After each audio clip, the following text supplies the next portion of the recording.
आप सभी का एक बार फिर से स्वागत है हमारे चैनल भक्ति मार्ग में। आप सभी को पुत्रदा पवित्र एकादशी की हार्दिक शुभकामनाएं। आइए बात करते हैं इस एकादशी की, जिसे सावन की पुत्रदा पवित्र या पवित्रोपना एकादशी भी कहा जाता है।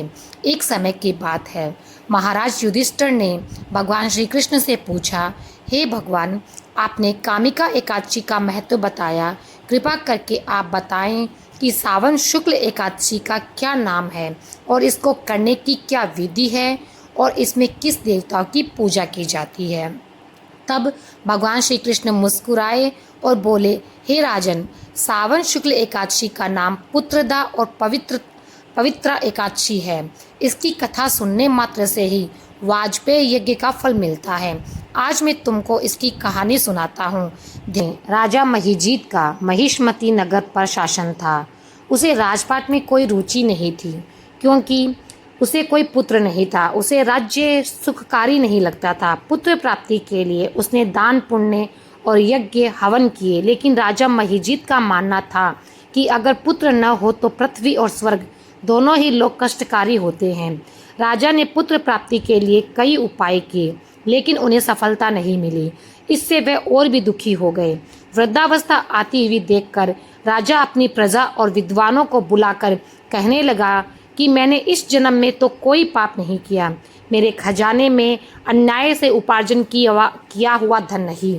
इसके अलावा मैंने देव मंदिरों, गृहस्थों और ब्राह्मणों का भी धन नहीं छीना है।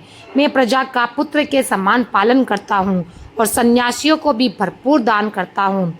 न्याय की रक्षा के लिए मैं अपराधियों को दंड देता हूँ, सज्जनों की सदा पूजा करता हूँ।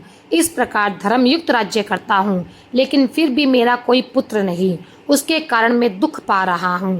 राजा की समस्या के निवारण के लिए मंत्री वन में ऋषियों और मुनियों की तलाश करने में लग गए। एक आश्रम में उन्हें एक तपस्वी मिले जो धर्म के ज्ञाता थे और परमात्मा में मन लगाए हुए थे। उनका नाम था लोमेश मुनि। एक कल्प के व्यतीत हो जाने पर एक रोम गिरता है। लोमेश मुनि की उतनी आयु थी। मंत्रियों ने लोमेश मुनि को प्रणाम किया और उन्हें राजा के बारे में बताया। मंत्रियों ने मुनि से कहा कि हमें भरोसा है कि आपके दर्शन से हमारा संकट जरूर दूर होगा। आप कृपा कर राजा को पुत्र होने का उपाय बताएं। ये सुनकर लोमेश मुनि ने आंखें बंद की और राजा के पिछले जन्म का सारा वृत्तांत जान लिया।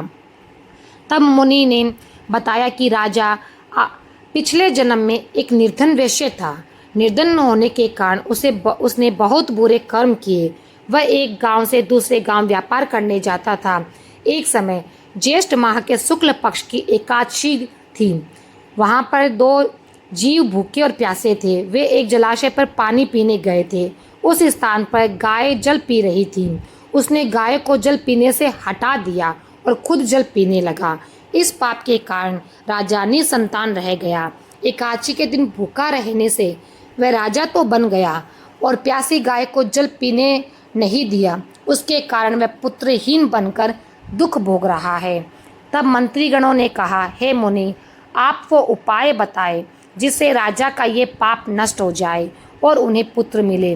तब लोमेश मुनि ने उत्तर दिया कि श्रावण मास के शुक्ल पक्ष की एकादशी को पुत्रदा एकादशी कहते हैं। इस दिन व्रत करें और रात में जागरण करें। अवश्य ही राजा को पुत्र की प्राप्ति होगी। मुनि की बातों को राजा ने सुना और एकादशी व्रत और जागरण किया। इसके बाद द्वादशी को इसके पुण्य का फल मिलेगा और रानी गर्भवती हो गई। उसके गर्भ से एक तेजस्वी पुत्र पैदा हुआ। इसलिए श्रावण मास की इस एकादशी को पुत्रदा एकादशी कहते हैं। संतान सुख की कामना करने वाले लोगों को इस व्रत को करना चाहिए। इससे सब पाप छूट जाते हैं और व्यक्ति मोक्ष को प्राप्त करता है।